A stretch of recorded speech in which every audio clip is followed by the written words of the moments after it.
My parents kicked me out in 11th grade for getting my girlfriend pregnant. They said I'd ruined the family name, that I wasn't their son anymore. I remember standing in the rain with a trash bag full of clothes, hearing the lock click behind me like a sentence. I thought that night was the end of my life. But 22 years later, they showed up at my door in Asheville, smiling like nothing ever happened.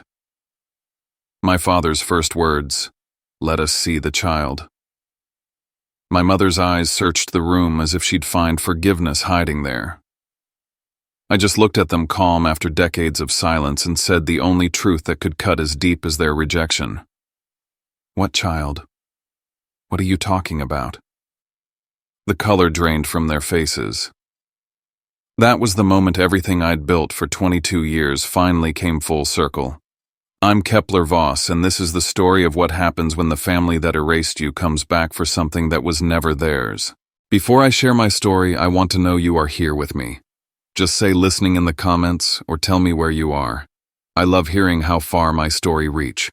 Sometimes even the smallest connection can make a story feel heard. Thank you. And now, here's my story. If this kind of story moves you, stories about justice, heartbreak, and finding strength after betrayal, please subscribe. Your support means I'm not telling this alone. The clock in our dining room struck 7 as the rain pressed against the windows, steady and merciless. It was 2003, Eugene, Oregon, one of those wet winters that made every argument sound heavier. My name is Kepler Voss, 17 years old. And that night I learned that family could throw you out faster than the rain could wash your footsteps away.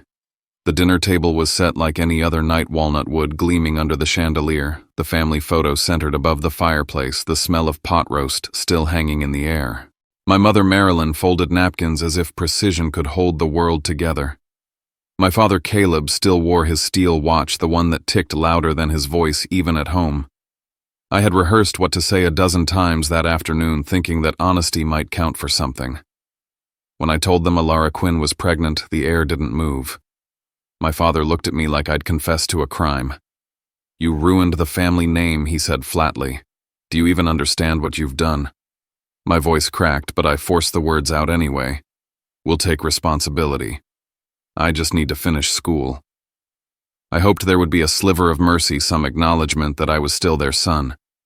Instead, Caleb slammed his hand against the table, the plates jumping, his eyes sharp and cold.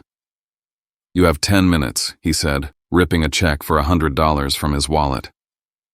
"Take this and leave." My mother didn't shout. That would have been too human. She reached for the framed photo on the mantel and turned it face down. The soft click of the glass meeting wood sounded final, like a door closing on my name. "We'll pray for you," she whispered. But even that sounded like a formality for the benefit of the walls. As I stood frozen, my father's phone buzzed. He walked to his office and I caught fragments of his words. "Use the 1989 template. Yes, notarized." He shut the door and the metallic gleam of his watch caught the hallway light, one last flash before I turned away. Outside, the rain came harder. I stood under the porch, watching through the window as they sat back down to eat as if nothing had changed. My jacket stuck to my skin, my hands numb around the strap of my backpack. I didn't cry, not then. There's a kind of silence that doesn't break, it hardens. I carried with me a cheap nylon bag, a few clothes, and the woven bracelet Alara had made from a green vine string. It was the only thing that still felt alive. I looked back once, only once, and swore I would never step inside that house again. I wouldn't apologize for loving her. I wouldn't beg to be their son. I'd build something so strong they'd never be allowed to enter. The thunder rolled as I walked down the street, shoes filling with water. My phone vibrated in my pocket, a message from Alara. It was just a single streak of blue paint, her favorite color, and a set of coordinates, the Portland bus station. I didn't hesitate. I ran through the rain, the night swallowing every trace of home behind me. By the time I reached Portland, it was past 2 a.m. The Greyhound station smelled like metal diesel and hopelessness. My clothes were still damp, and I hadn't eaten since noon. The diner across the street was half empty, its neon sign buzzing faintly. Open 24 hours. Inside, the light was harsh. The coffee burnt the linoleum floor, shining like a mirror that didn't want to reflect anyone. I sank into a corner booth, my backpack at my feet, my phone in my hand. Alara's coordinates had led me here, but the line rang to voicemail every time. The last time I tried, a man answered and said coldly, "Delete this number." Then silence. I must have dozed off because when I opened my eyes, someone had set a bowl of soup in front of me. "You'll catch pneumonia if you keep sleeping like that," a woman's voice said. She looked around 60, wearing a dark wool coat that had seen winters of its own. Her eyes were sharp, but not unkind. "Do you have a family?" she asked. I hesitated. "Not anymore." She nodded slowly as if she'd expected that answer. "Then you have two choices, stand up or stay down." "What's it going to be?" Her name was Maeve Harlow, and within an hour she'd given me a job washing dishes at her small motel, the Magnolia Inn. "It's not charity," she warned me. "It's a trade. You work. You eat. You don't steal. You don't lie." I took the deal. That night I scrubbed plates until my fingers pruned the sound of water hitting metal, almost drowning out the noise in my head. Every shift felt like a punishment I deserved, but Maeve watched me carefully, not like a judge, more like someone testing whether I'd break or bend. On my second night, she brought me a cup of tea and asked what had driven me here. I told her the truth in one line: my girlfriend's pregnant. She didn't gasp or offer a sermon. She just said, "Then you know what it means to love something the world calls a mistake." When she walked away, I realized it was the first time anyone had spoken to me without disgust since that night. Weeks passed and I learned the rhythm of the inn. The creak of the hallway at midnight, the smell of detergent on fresh sheets, the way guests carried their secrets in their suitcases. Maeve taught me to listen to hear what people didn't say. "Most guests don't pay for a room," she said one evening. "They pay to be invisible." I started taking notes, inventory check-ins, complaints. There was a strange peace in routine, even when it was built from survival. One night, Maeve led me to a small storage room behind her office. "Come here," she said, opening an old safe built into the wall. Inside were stacks of papers, yellowed brittle. "You're not the first one who got erased by family," she told me. She showed me a file, court documents about her own child taken by her late husband's family decades ago. "I didn't save mine in time," she whispered. "But maybe I can help you save yourself." That was the first time she smiled. Then she handed me a different document, one freshly printed, sharp black ink on white paper. "Look at this," she said. It was a legal form titled Relinquishment of Parental Rights, drafted by an attorney named Jonas Creed. "This is what some parents sign to cut their children off, to protect their reputation." Her eyes locked on mine. "If they ever signed one for you, you hold the power. They think they erased you, but all they did was leave a record of their betrayal." The words hit me harder than any rainstorm. Caleb's phone call, the phrase template from '89, the sealed envelope I'd seen that night. It wasn't just a threat, it was paperwork. Proof. I saw Maeve's own draft of a will on her desk, unfinished, a single line underlined in blue, "Reward for the one who never gives up." That night, lying on a clean bed for the first time in weeks, I stared at the ceiling fan and promised I wouldn't. I'd find Alara. I'd find the truth about what my parents had done. At dawn, the motel phone rang. Maeve answered, her face tightening. She handed me the receiver. The voice on the other end was low, almost robotic. "Alara has left Oregon," it said. Then after a pause, "Idaho." The line went dead. Outside, the sky began to lighten, but all I could feel was the chill creeping back into my bones.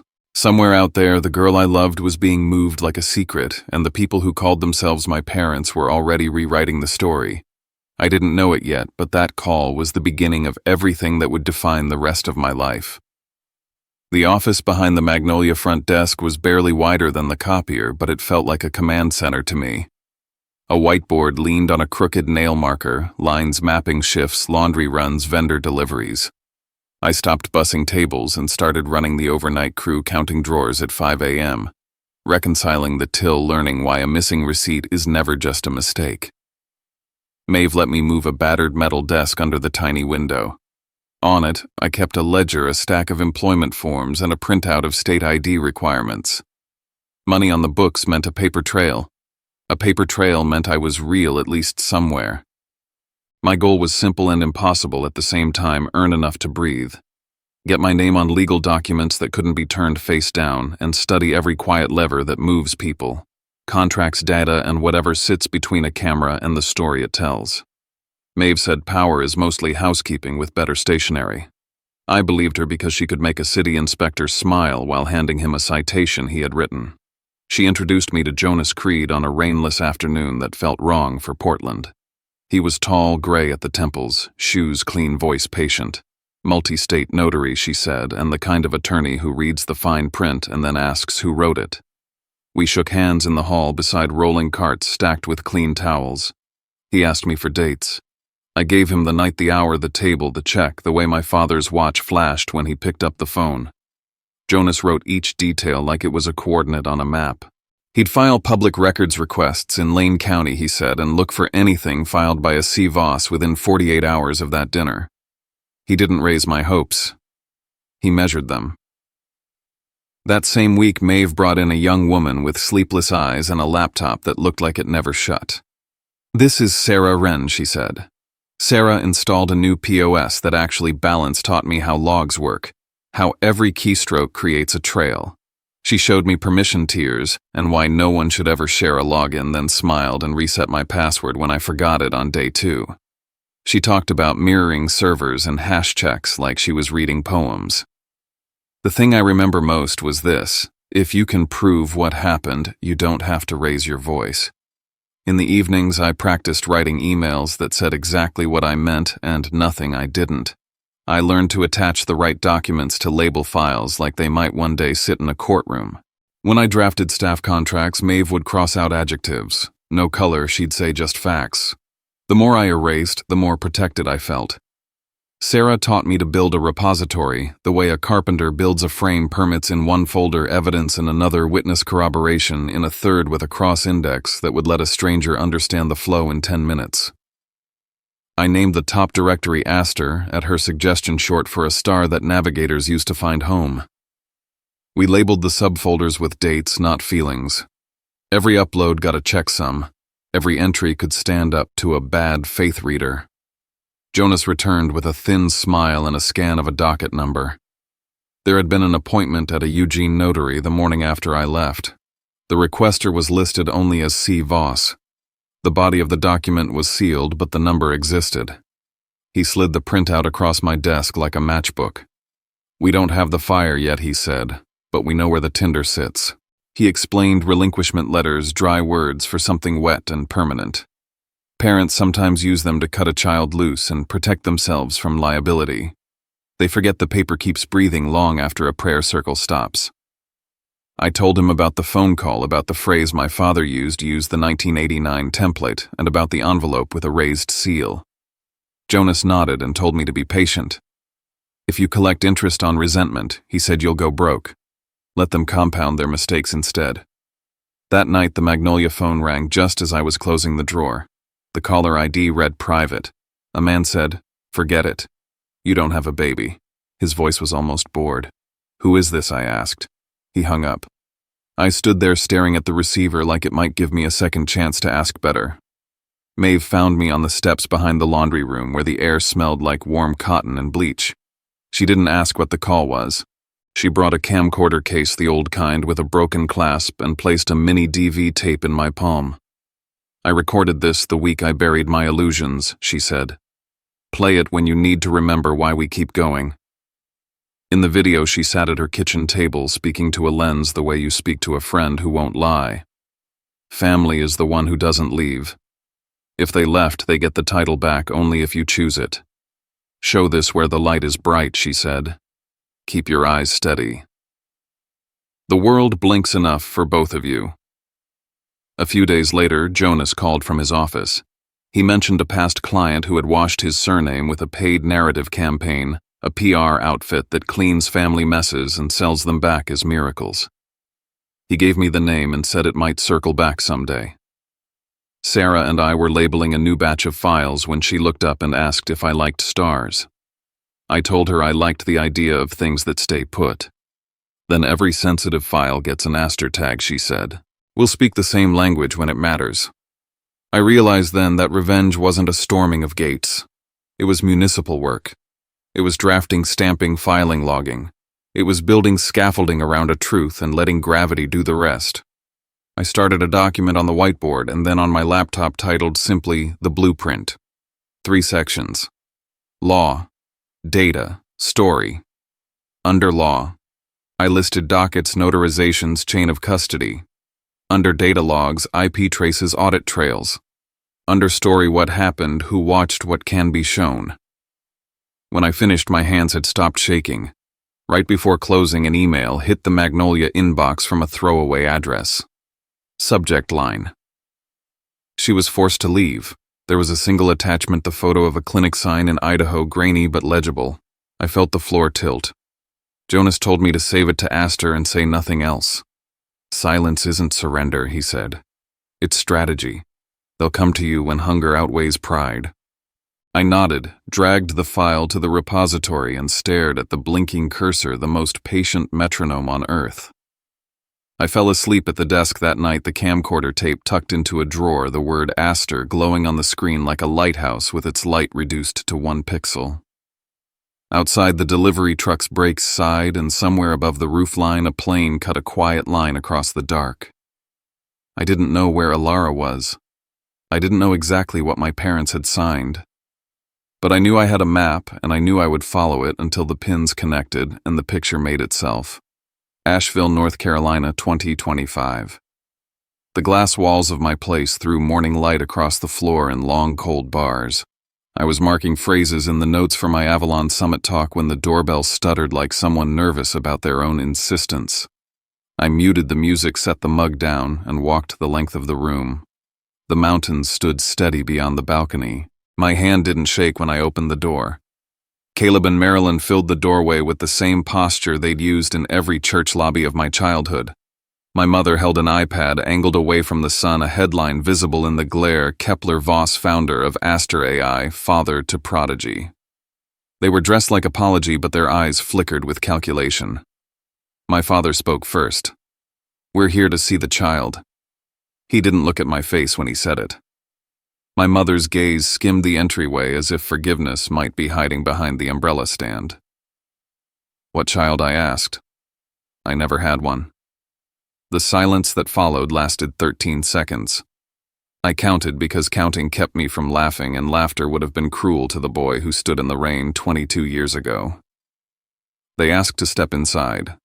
I let them. Sarah's system engaged the moment the door closed. A small chime in my watch vibrated to confirm the house was recording. I walked them through the living room and used the remote to wake the wall display, letting the Aster dashboard rise, then the product branch stamped Aster Jr. Their eyes went to it like moths. We've forgiven a lot, my father said. It's time to be a family again. We want to meet him. We can share the future, Kepler. I poured coffee and looked at my mother's hands. She wore my father's steel watch today, the one I had watched flash in a hallway when I was 17. Its face caught the morning and threw it back like a signal flare. Where is he? My mother asked too brightly. The boy is with people who believed me when you didn't, I said. He's safe. It wasn't a lie. The boy was a product and a promise, not a person. And for the first time in my life, I was grateful for a misunderstanding I could steer.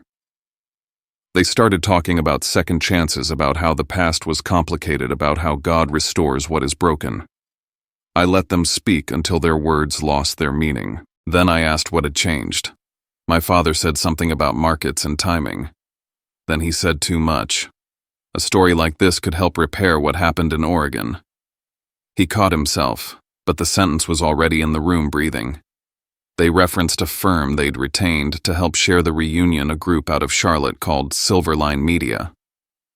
My mother slid a glossy deck from her bag, choreography for a miracle.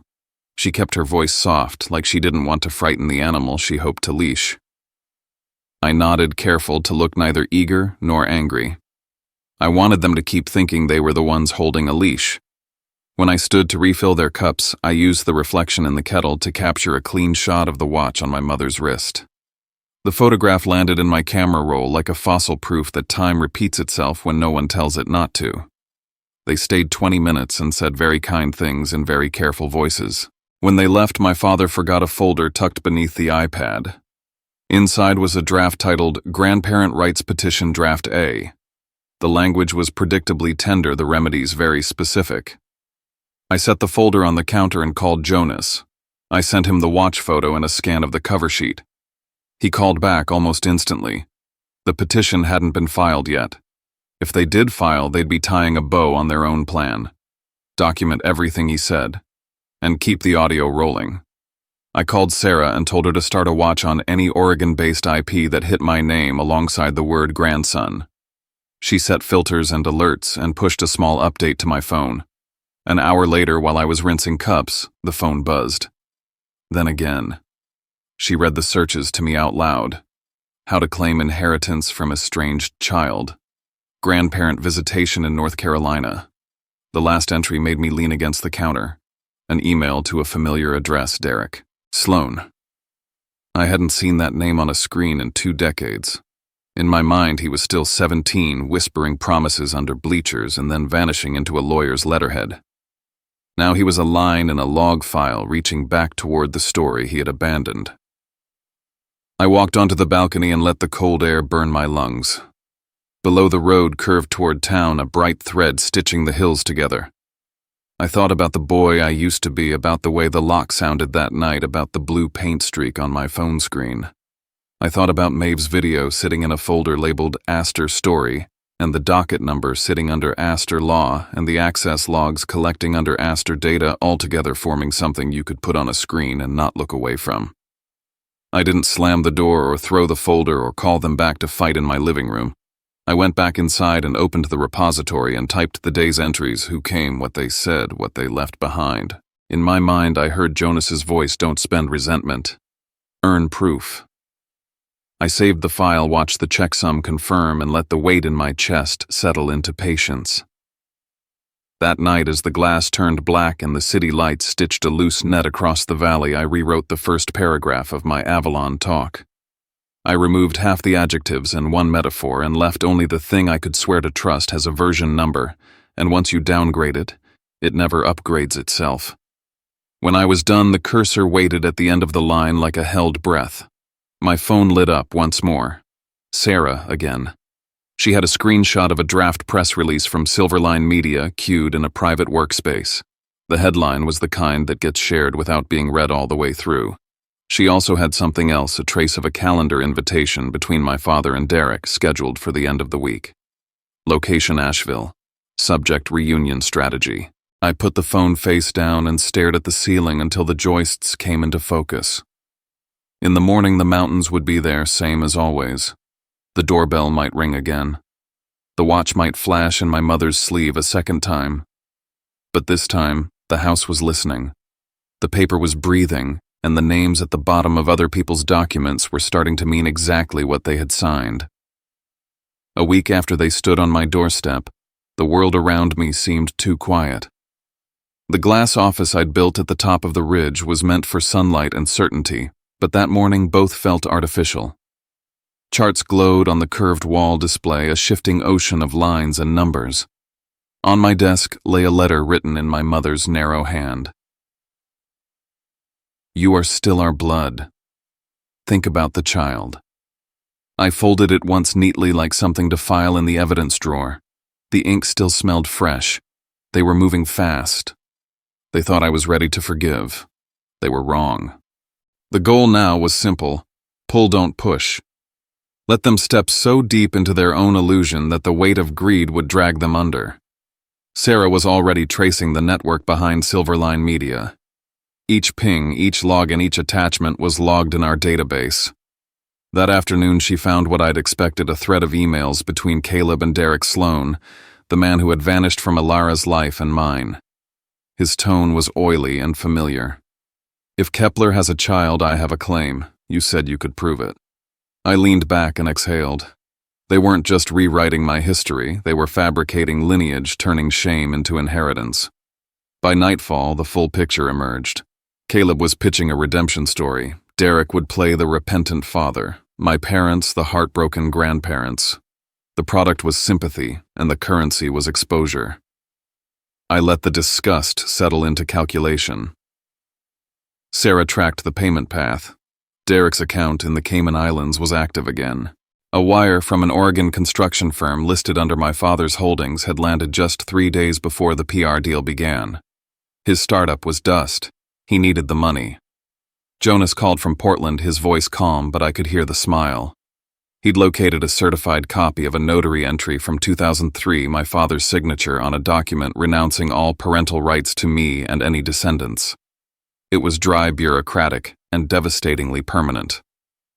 "It's their undoing," Jonas said. "When the time comes, we show it." I crafted my next move. Late that night, I wrote an email to my mother, its edges trembling with false vulnerability. "I need time. I want to believe you, but I don't know how. I'm afraid of losing everything." The bait had to look soft, almost tender. She answered at dawn, promising prayers and reconciliation. It was working. 3 days later, Silverline Media released the first wave. My feed exploded with the headline, "The Voss family reunites after 22 years of silence." The photograph attached was a digital graphed Caleb's arm across my shoulders, our smiles too symmetrical. Within an hour, Jonas had filed an ownership claim for the image and begun preparing an injunction. The firm deleted the post, but the algorithm kept it alive. Their fingerprints were everywhere now. Deletion only proved intent. I stood by the glass wall that night, the city a scatter of white under thin snow. For a moment I saw their faces again, those same performances of sorrow they wore when I begged to stay in that house years ago. For the first time I wondered if my own strategy was starting to sound like theirs. Jonas must have heard it in my voice when I called. "Justice and revenge use the same tools," he said. "The difference is where you stop." The next day my father called. The background hum of his office carried through the line. "The boy has a right to know who he is," he said, carefully measured. I waited a beat. "You're right," I said, "and I have the right to know why you gave me up. Let's discuss it publicly." The silence that followed was longer than 13 seconds this time. Then the call ended. I knew the Avalon Summit would no longer be a showcase for Aster AI. It would be the reckoning. Jonas and Sarah spent the next week preparing. Jonas drafted timing cues for when the notary file would appear. Sarah coded the stream with redundancies that no one could override. I recorded every call, every slip, every confession. When Caleb's voice rasped, "You owe me the Voss name," I saved the file as a sound marker for the presentation. As the first real snow of winter began to fall, I stood by the window and thought of the boy in Eugene who once counted thunder between seconds. The storm then had been raw. This one was designed. I whispered to the reflection, "They knocked once. Now I answer." That night, Sarah's alert pinged. "Derek Sloan just booked a flight to Asheville," she said. "He's not alone." On the screen, passenger data scrolled. The name hit like a ghost crawling out of a sealed grave, Alara Quinn. The city was gray and low that afternoon, a haze clinging to the hills like breath on cold glass. Sarah's voice came through the earpiece. Derek Sloan and Alara Quinn had checked into the Haven Hotel downtown, one of our pilot properties, using Aster's newest management system. My hand tightened around the railing as I opened the security feed. The camera caught Alara in the elevator, her arms crossed, eyes empty, a shadow of the girl I remembered. Derek stood beside her, laughing with the clerk, all charm and counterfeit warmth. The plan shifted in my head instantly.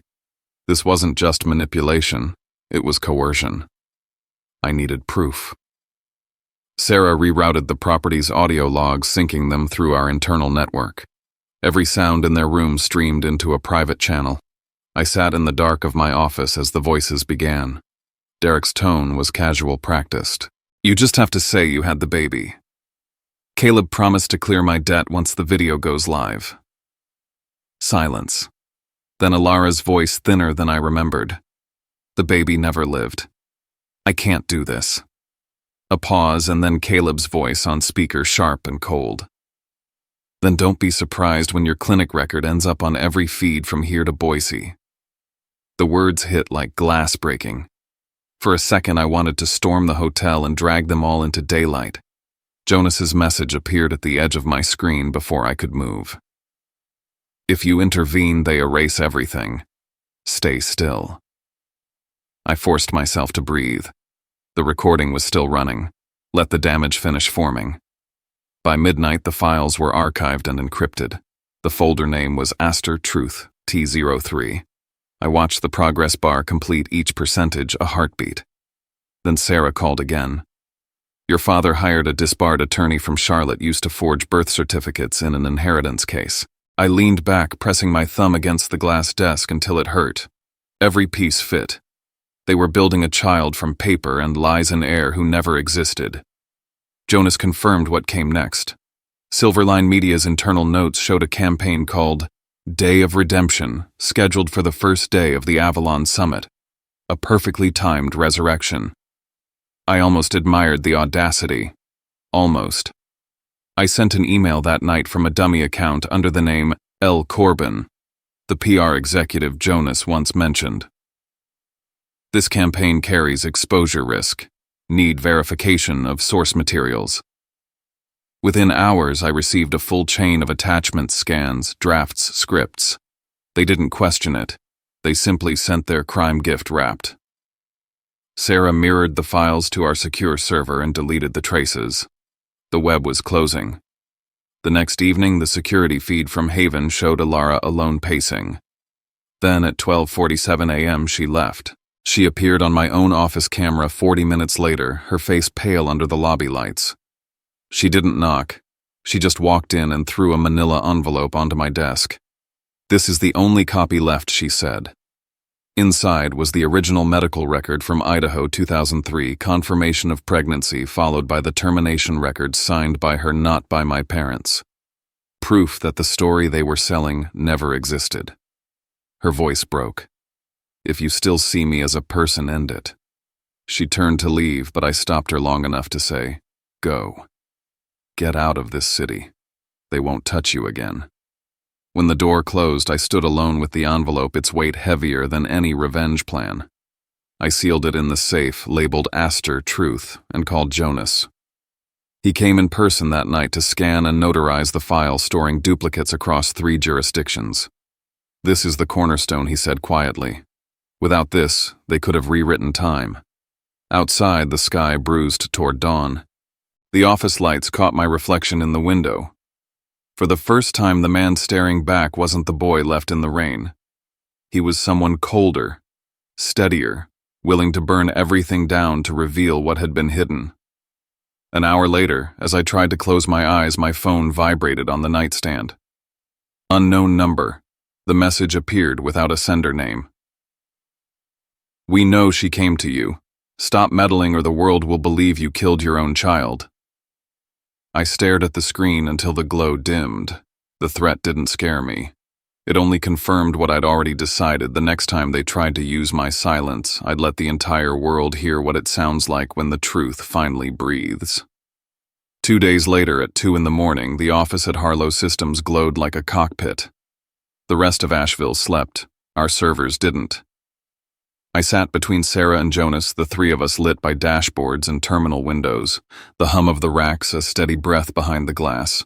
We were combing through recent pushes when a new artifact popped into the quarantine queue, a document uploaded from a Silverline Media IP block scrubbed, but not enough.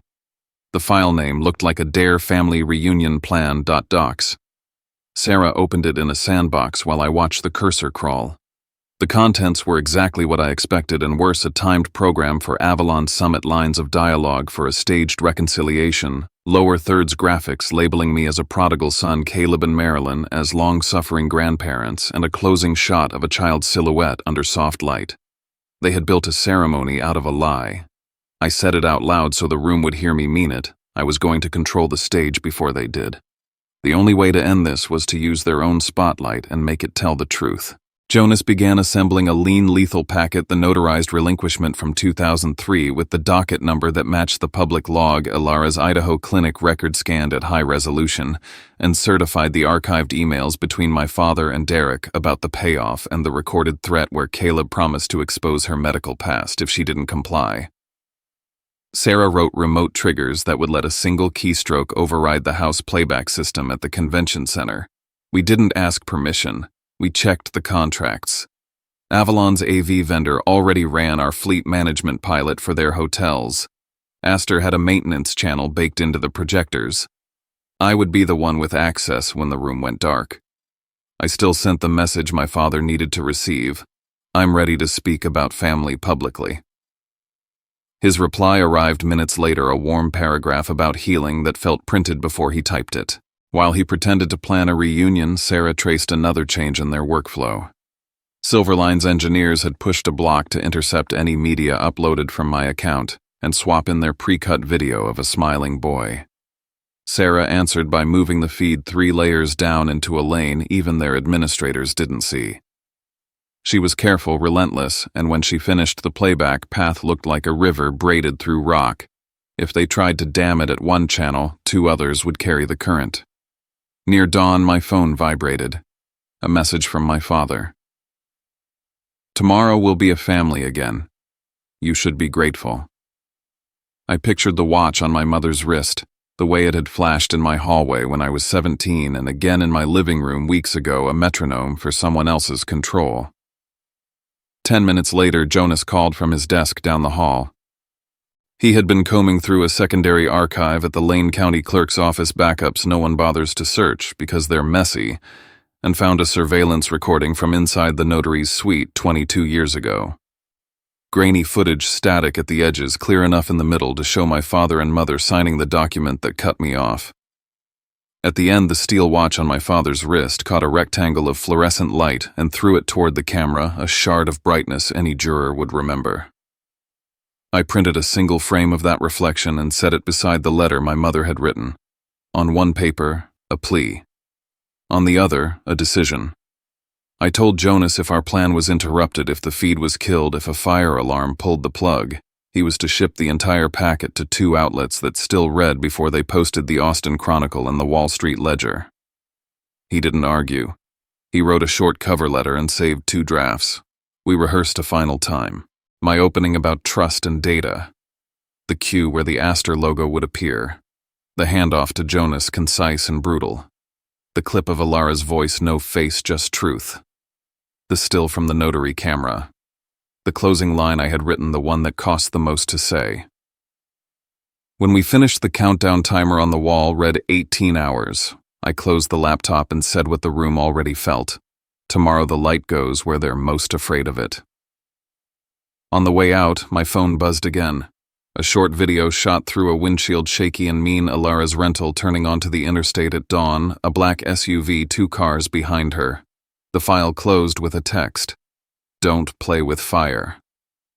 I stared at the highway markers flicking past in the footage, felt the familiar heat rise and let it burn out before it touched my hands. I forwarded the clip to Jonas and Sarah tagged it for the packet and turned off every light but one. The servers kept breathing. So did I. Nashville Convention Center held the kind of morning electricity you only get when 3,000 people are waiting for a show they don't know they're about to see. Cameras perched on rails, translators tested headsets, sponsors shook hands. I could feel the stage under my shoes like a living animal. In the 4th row, Caleb and Marilyn sat with their backs straight, Derek at the aisle, a Silverline producer, 2 seats down, tapping notes on a tablet. They had orchestrated an audience and dressed it in business casual. I walked out to white light and silence. The room swallowed my outline and gave me back as something larger. Good morning, I said, and talked about trust. I defined it the only way I knew, how something you can measure only when you've lost it. I spoke in clean phrases, no metaphors, numbers, first then names. On the floor to my left, my father gave a small signal to a man in a headset.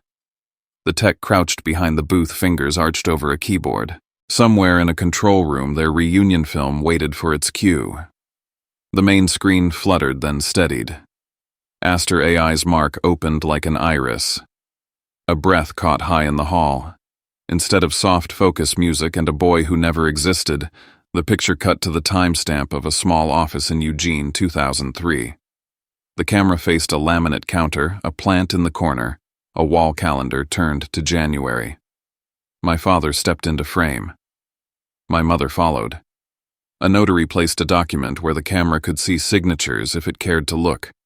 The room watched them write their names beneath a line that severed me from every legal claim a son has and every obligation a parent owes. At the end, as they stood to leave, the steel watch on my father's wrist flashed under fluorescent light and sent a white blade toward the lens. I let the freeze frame hold one heartbeat too long. Jonas joined me on stage with a folder and a microphone. He didn't introduce himself. He placed the certified copy of the relinquishment on the confidence monitor and read the docket number, then matched it to the public record. He tapped the chain of custody log for the Idaho clinic file and displayed the physician's attestation. The screen moved to email headers between Caleb and Derek discussing payment for participation and language for press. Finally, a waveform appeared, then Caleb's own voice played across the hall, flat and cold. Say it was born and hidden. If you don't, your record goes public. No adjectives. Just his voice verifiable and present. I said nothing until the clip of Alara's testimony filled the room. We didn't show her face. We didn't need to. The baby never lived, she said, her breath catching on the last word. They tried to make me lie. The sound alone rearranged the air. On the main screen, I brought back the still from the notary camera and pushed in on the watch, the hard shine angling toward the glass, like a second hand that had been waiting 22 years to be noticed. Then I looked down at the fourth row. My father raised a hand as if to push away light. My mother gripped the armrest until her knuckles whitened. Marilyn stood and shouted that it was fake. The sound engineer opened the next file without looking at me. Her own voice, captured in a kitchen with the phone too close to her mouth, filled the room from 2 decades ago. You killed your future. She fell back into her seat as if the floor had lifted. Derek lurched into the aisle and charged the stage, a tangle of nerves and entitlement. Security moved faster. In the scramble, his mic pack brushed live and caught the only sentence he said that mattered. You promised me $500,000. It landed on the big speakers like an invoice. My father tried to stand and leave. The broadcast cameras, which were supposed to cut to sponsor logos, found his face instead. The room began to murmur, then hiss, then boo. I let the sound crest and settle. When it grew quiet, I spoke to the only people whose ears I cared about, the ones who had come looking for a product, and found a confession. You came to meet a child, I said, calm, because rage would have been too easy. But you made sure there would never be one. And as for me, the boy you threw out, I don't belong to you now. Not by law, and not by anything that calls itself love. The room held still for a beat, so long I felt it in my teeth. Then the applause started near the back, moved forward like rainfall, and broke over the stage. Phones rose. Feeds went live. On the screens outside the hall, the tags began to bloom. A Trauv Voss revealed Hru Aster Truth. Within minutes, Silverline's main account went dark. Their producer slipped out a side door with his badge tucked into his pocket. I looked again at the fourth row. My father's head was bowed, my mother's mouth working around a word that wouldn't come. I closed the presentation where it had to end. Family isn't who shares your blood, I said. It's who doesn't leave you in the storm. The lights came up without music. I walked off stage into the service corridor, the concrete cool through the soles of my shoes. Jonas's phone rang before mine. He listened for a long moment, then covered the receiver and met my eyes. They just filed suit for defamation, he said. They intend to fight this in court. I took the call waiting on my line and heard the same message from another mouth. When it ended, I slipped the phone into my pocket and felt the smallest laugh threaten to rise. Not joy. Relief. A courtroom at least had rules. Good, I said. Let's put the light somewhere it doesn't turn off. 2 weeks after the Avalon summit, the noise had finally reached a pitch where even the mountains could hear it. Every channel replayed the footage, my parents' faces under the lights, the reflection from my father's steel watch, the crowd's gasp when I said there was no child. Hashtags still pulsed across social feeds like a heartbeat that refused to die. I left Asheville behind and drove into the Blue Ridge to the cabin Maeve used to stay in during her quiet months. The place was small, paneled with cedar, the kind of silence that made you remember the sound of your own breathing. I hadn't turned on a TV in days. The only connection to the world was the gravel road and Jonas's black SUV that appeared every few mornings. That day he brought a folder thick enough to weigh down the kitchen table. The front read, Voss vs. Voss. Complaint for defamation, forgery, and invasion of privacy. Inside were stamped documents, neatly tabbed exhibits, and my parents' signatures clear and defiant as ever. Jonas opened his briefcase, laid out the response plan, and said the one thing he always did before a fight. We'll keep it by the book. They'll use chaos. We'll use law. Their legal team came from Charlotte, the same city where my father's disbarred attorney had once forged birth records. Irony, it seemed, was hereditary. The foundation of their case rested on one point, that the notary video shown at Avalon had been obtained illegally, a violation of private archive property. Sarah, who had been looping in from the city, already had the counter prepared. The footage had been transferred into public digital archives in 2003 when the state digitized its notary logs. Every frame was open source, accessible to anyone with a file number and patience. Jonas smiled. They're suing over a window they left unlocked themselves. We filed a countersuit the same afternoon. Fraudulent misrepresentation, PR deception, and fabrication of identity for financial gain.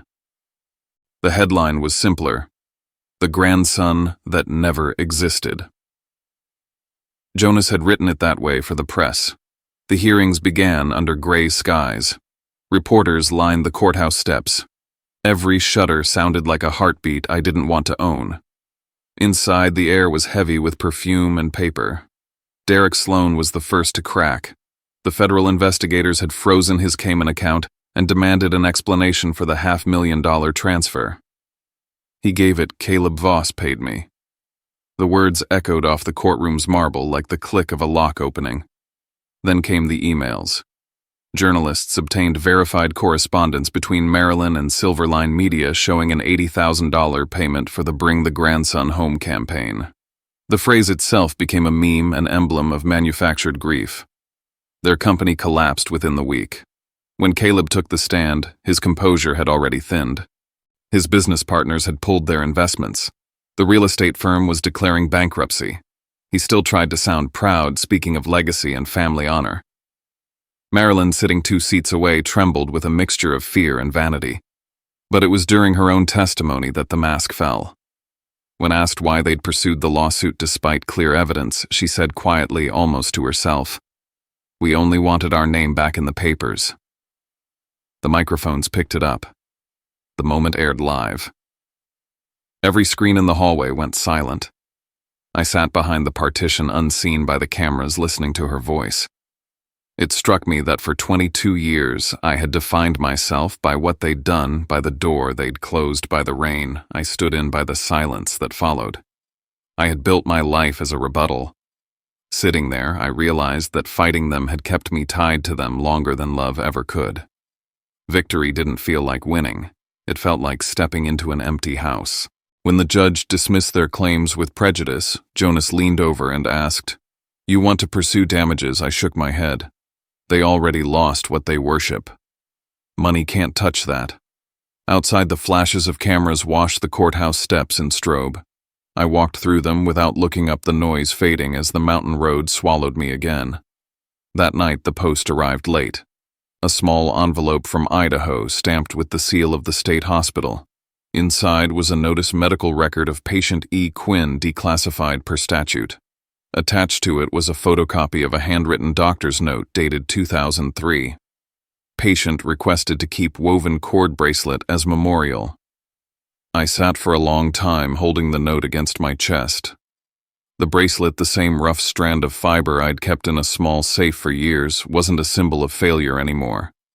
It was proof of survival. At dawn, I unlocked the safe, took out the bracelet, and laid it across my palm.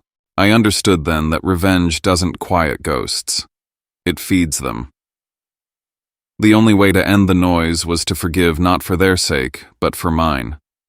To forgive the boy who once wished to become the monster they made him fear. That evening, I opened my laptop and drafted a letter to the Maeve Foundation board.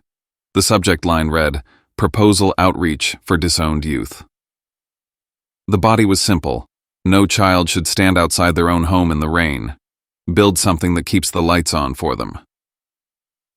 I signed it without hesitation. When the wind moved through the trees, it sounded almost like applause. A year passed. Spring in Asheville returned like a long exhale. The dogwoods along the ridge bloomed pale against the clear sky, and the stream beside Maeve's old cabin sang the same tune she used to hum when she worked late.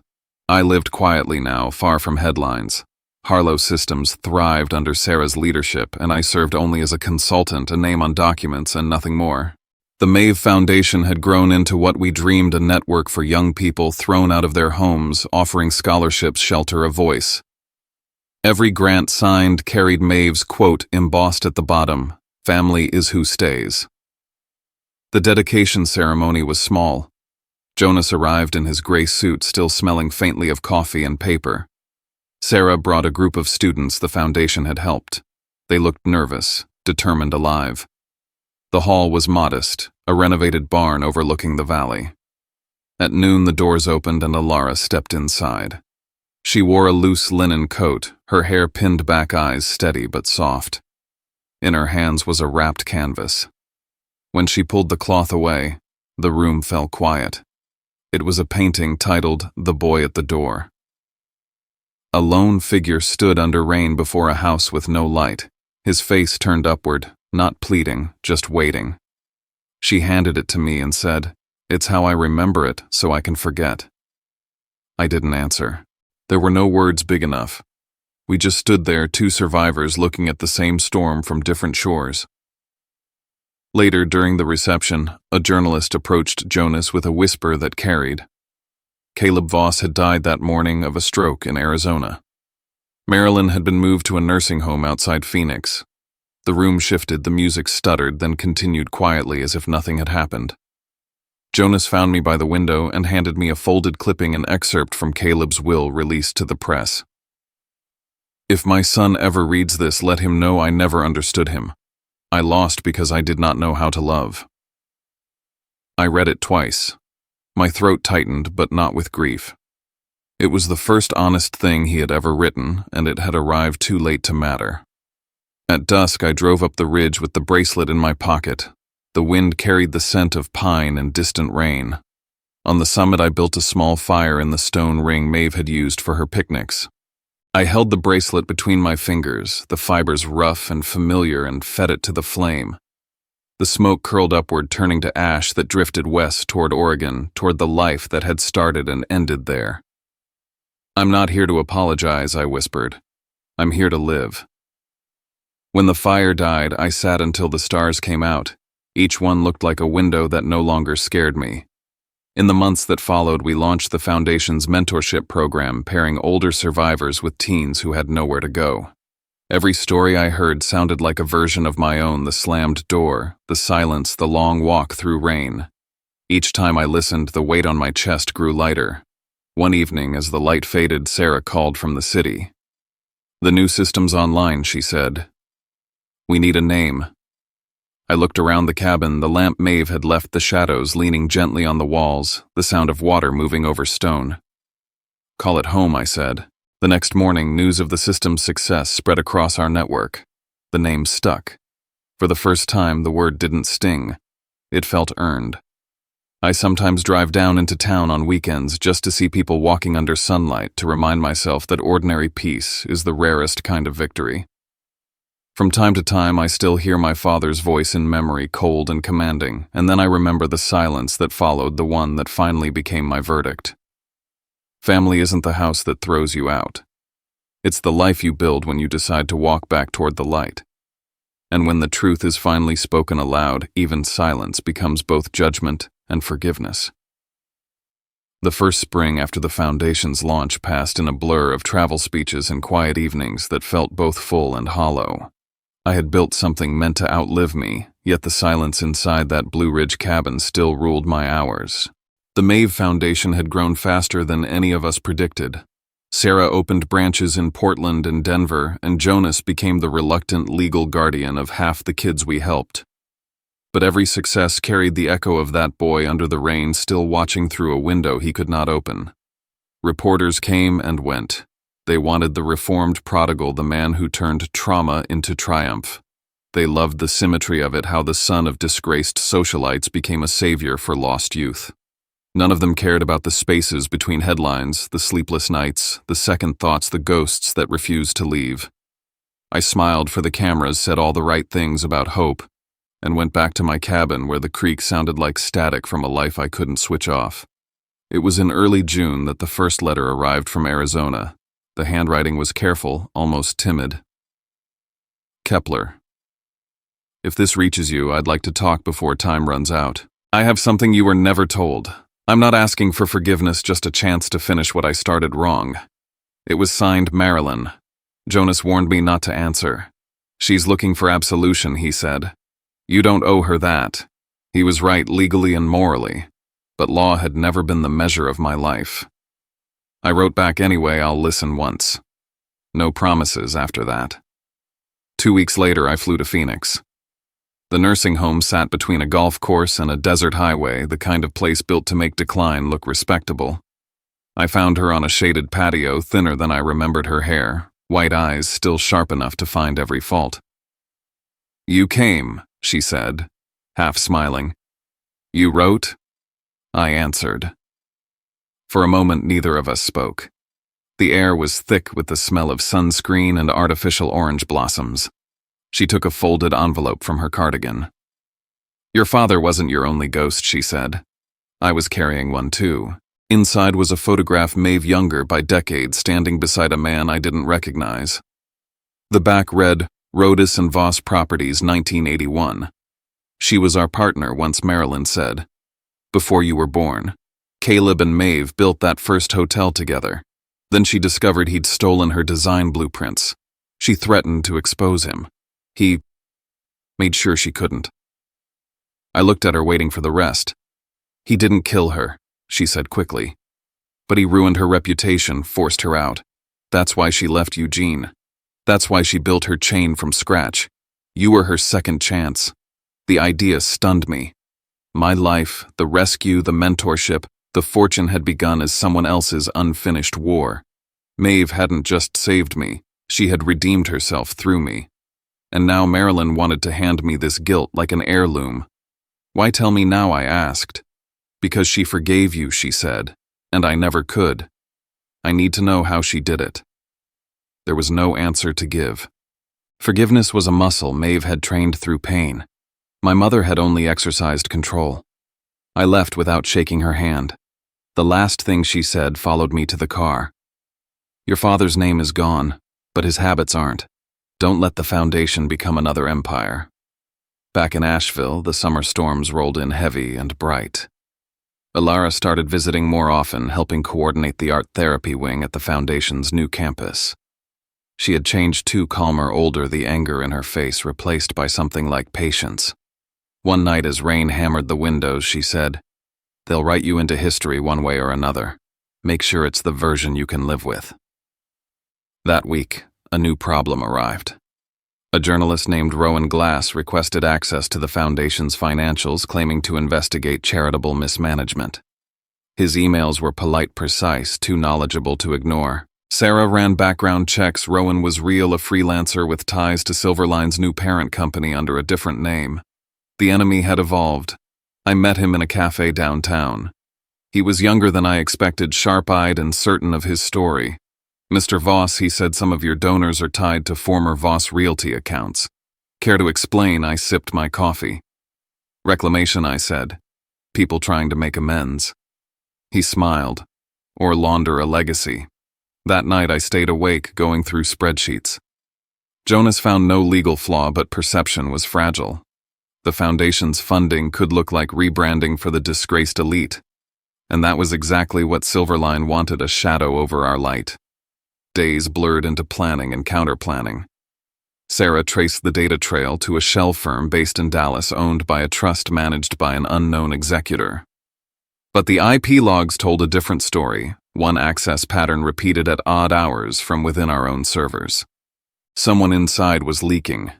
I refused to believe it until we traced the connection to a local terminal at the Foundation's art department. Ilara's office. My chest tightened. I waited until the building emptied and checked her system myself. The files were there, summaries of budgets, donor reports, private correspondence. But the metadata showed the login had come from a remote script piggybacking through her account. She was being used again. I didn't tell her immediately. I wanted proof. Over the next week, Sarah and I monitored every packet leaving our network. The signature we caught was unmistakable, a remnant of Silverline's old encryption format, the same used during the Bring the Grandson Home campaign. Someone from that world had infiltrated ours. The confrontation came on a humid August afternoon. The Foundation auditorium was packed for the summer gala. I was backstage when Sarah's alert pinged leak in progress. Source unknown. I scanned the crowd and saw a man near the bar holding a glass of water but not drinking it, Rowan. He nodded once and left through the side door. I followed. Behind the building, the air smelled of rain and exhaust. Rowan waited by his car phone in hand. "You built a beautiful story, Kepler," he said. "But stories end. Data doesn't." He showed me the screen and upload bar at 80%. "You think you're saving people, but you're just rearranging guilt. Same blood, new branding." I stepped closer. "Who's paying you?" He smiled. "Let's just say your father's mistakes fund more than ghosts. Some of his investors found new use for redemption." Sarah's voice came through my earpiece. "We can intercept if you stall him." So I did. I talked. About the boy under the rain. About the woman who gave me a roof. About truth being a slow kind of mercy. He hesitated long enough for Sarah to cut the connection. His phone went dark. When he realized, his expression shifted from arrogance to disbelief. "You'll never stop it," he said. "There's always another version of you waiting to fall." "Maybe," I said, "but not tonight." He drove off without looking back. By dawn, Sarah confirmed the breach neutralized, but the damage lingered in me. The more I defended Maeve's vision, the more it looked like Caleb's empire, efficient, centralized, worshipped by the same press that once condemned him. I caught myself calculating public sentiment, managing perception like currency. It was everything my mother had warned against, and she had been right for the wrong reasons. A month later, Marilyn died.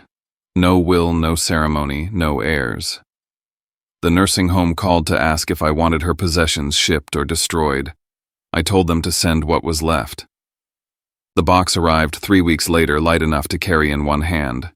Inside were her wedding ring, an old Polaroid of me as a child, and a cassette tape labeled for Kepler, 1990. Jonas found an old player in storage. We listened together in the cabin. The tape hissed before her voice came through, young, confident, untouched by bitterness. She was singing. A lullaby I didn't remember, but my body did. The melody filled the room like a heartbeat, returning to a body that had long forgotten warmth. When it ended, I realized forgiveness wasn't a single act. It was a rhythm, a repetition, until the noise faded. After that night, I stopped avoiding the city. I started mentoring one of the Foundation's first graduates, a 17-year-old named Corin, who'd been thrown out for coming out to his pastor father. He reminded me of myself, too proud to ask for help, too angry to accept love. One evening after a workshop, he asked, "Does the anger ever go away?" I told him the truth. No, but it learns to live somewhere quieter. By autumn, the Foundation launched its digital archive, testimonies from young people across the country. We called it Project Home after the system Sarah and I built. It became our living memorial, a place where silence could finally speak without fear. Still, I kept the photograph of Maeve and my mother on my desk. It reminded me that redemption isn't born from purity, but from ruin, that every good thing I built stood on the debris of what they destroyed. Some nights I still heard Caleb's voice in dreams telling me I owed the Voss name something. I'd wake up, open the window, and let the mountain air remind me whose voice mattered now. Then one winter morning, a courier delivered a sealed envelope with no return address. Inside was a single sheet of legal paper stamped with the seal of Voss Heritage Trust, a company long dissolved. The letterhead bore Caleb's signature but dated 3 months after his death. The text was brief: assets transferred per contingency clause to surviving son upon moral restitution. It included coordinates and abandoned property in Oregon, the first hotel he and Maeve had built together. Jonas read it twice. He hid something, he said. Probably another lie. Maybe, I said. But maybe it's a way to end it where it began. We booked flights for spring. I didn't tell Sarah or Alara yet. Some doors have to be opened alone. The flight into Oregon was quiet, the kind of silence that feels padded, suspended between altitude and memory. Below the forest, spread out like a map of everything I'd tried to forget, wet green valleys, the black ribbon of the highway, the fog curling through pine like breath. Jonas sat beside me reviewing legal printouts. I stared out the window and wondered what sort of man hides his truth in coordinates. The address led us past Eugene and another 10 miles east to a stretch of land bordered by fir trees and rusted wire. The sign on the gate had almost faded away, but you could still read it if the light hit right: Rodess and Voss Inn, Esther, 1981. The building itself was a skeleton, windows boarded, ivy crawling through cracks, air thick with the damp smell of time. Inside, everything had stopped mid-breath. Ledgers scattered on the reception desk, old keys hanging on a wall of hooks, a ledger still open to a page dated 1985. The last entry read, "Balance owed to M. Rhodes' settlement pending." The handwriting was Caleb's. Jonas broke the seal on the envelope. According to this, he said this property reverted to the trust after Maeve's departure. When Caleb died, it became yours. I laughed quietly. The man who destroyed her gets the last word after all. Maybe not, Jonas said, scanning the fine print. There's a clause here, a contingency he never triggered. If both founding parties were deceased, ownership transfers to any surviving heir of either upon moral restitution publicly proven. Moral restitution, I repeated. Avalon Summit. It took hours to search the offices. Dust turned every step into a sigh. In the back office behind a filing cabinet, we found a safe. The combination lay written on the reverse side of the old ledger page almost carelessly. Inside were 3 things: a box of undeveloped film, a stack of typed letters bound by a rubber band, and a single brass key. The letters were from Maeve to Caleb, written after she left Eugene. They weren't angry. They were patient. She spoke of rebuilding, of using what he taught her without the poison. In one, she wrote, "If you ever understand what love costs, give it back to the boy. He'll know what to do with it." The film contained images of the hotel during construction, Maeve in a hard hat, Caleb beside her, both laughing. On the edge of one frame, a shadow, I recognized my mother, younger, smiling as if she belonged there. The past had always looked like a wound. Now it looked like a moment that never healed because none of them knew how. The brass key fit the door to the east wing. Inside, dust coated everything except a wooden box sitting in the center of the room. On top was a note in Caleb's heavy script, to the son who was never meant to inherit the sins of his father. I opened it slowly. Inside was an uncut diamond wrapped in tissue, a single-page deed transferring ownership of the land to the Maeve Foundation, and a letter. Kepler. I never wrote apologies because I never believed in them. But I built this place with a woman who understood something I didn't, that creation outlives control. I took her dreams and called them mine. You've done the opposite. You've taken my name and made it something I could never have built. I don't ask forgiveness. Just use this place to undo what I started. C.V. Jonas exhaled. So he left it to her through you. Maybe he finally listened, I said. We drove back to town in silence. That night I sat at the motel desk and drafted a plan. The ruins would become a retreat center for the foundation, a space for young people between worlds to rebuild themselves. I called Sarah at dawn. She didn't ask why, she just said, "Send me the schematics." Alara met us there a month later, her hair pulled back under a bandana, paint on her hands. She walked the halls without speaking, touching the cracked walls as though greeting old ghosts. In one corner room she stopped and looked at me. "You know, this place feels like a heartbeat," she said. like it's been waiting to start again. For weeks we worked with local crews, clearing debris, rewiring, repainting. Every nail driven into the wood felt like stitching skin back together. One evening, as the sun bled across the mountains, Alara sat beside me on the half-built veranda. "You never told me what your mother said in the end," she whispered. "She asked how Maeve forgave," I said. And I told her I didn't know. Maybe forgiveness is just the long road to understanding why you were hurt in the first place. Alara nodded. "And did you not yet?" I said. "But I'm still walking." By autumn, the retreat opened. We called it the Rodas House.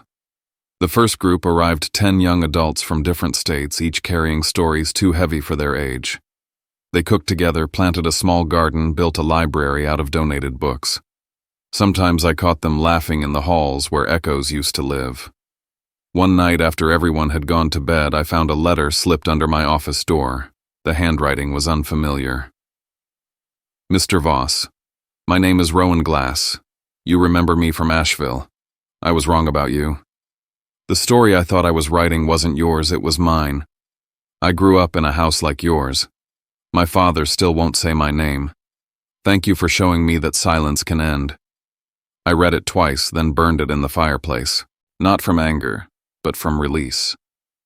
Some words don't need to stay on paper. Winter came early that year. Snow covered the roofs, softening the world. I spent evenings in the common room listening to the quiet hum of the heater and the laughter from the dorm wing. Sometimes Alara would sit at the piano Maeve once loved and play the same lullaby from my mother's tape. The notes lingered in the rafters, warm and human. In March, Sarah brought news the foundation had been nominated for a National Humanitarian Award. I almost laughed. "Let them give it to the kids," I said. "They're the reason we're here." She smiled. "They already have more than that.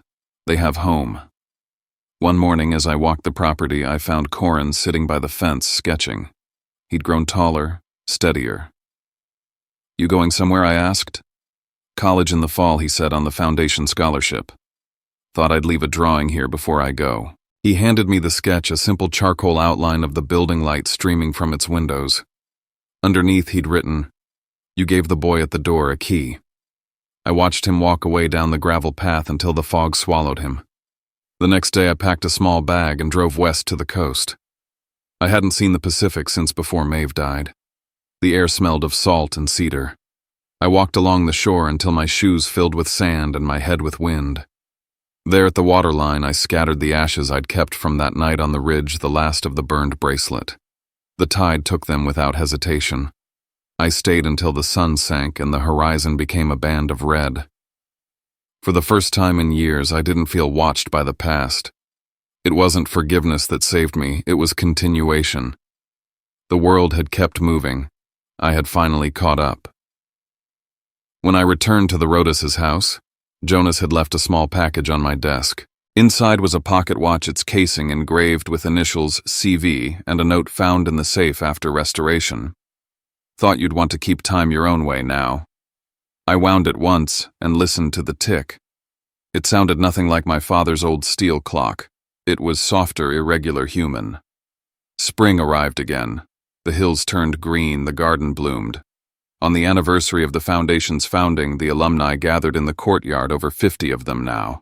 Some carried their children, some brought partners, all of them carried a piece of the place that had saved them. When the ceremony ended, I stepped to the edge of the crowd. The sky stretched wide and forgiving. I thought about Maeve, about Caleb, about the broken chain that somehow formed a circle. In my mind, I heard her voice, "Build yourself so strong they regret letting you go." I smiled. I did. I whispered. But I also learned to stay. As night fell, lanterns glowed along the path, one for every story that had found its way home. The wind moved through the trees, and for a heartbeat I could almost see the silhouettes of the people who had started it all. Maeve, Caleb, Marilyn standing at the edge of the light, watching, finally silent. I turned toward the house where laughter spilled from the open windows and felt something shift inside me, gentle and final. The past had stopped being a weapon. It had become a place of origin, no longer a scar, but a signature. And for the first time since that night in Eugene, I knew what peace sounded like. It wasn't silence. It was the sound of 100 voices calling one another home.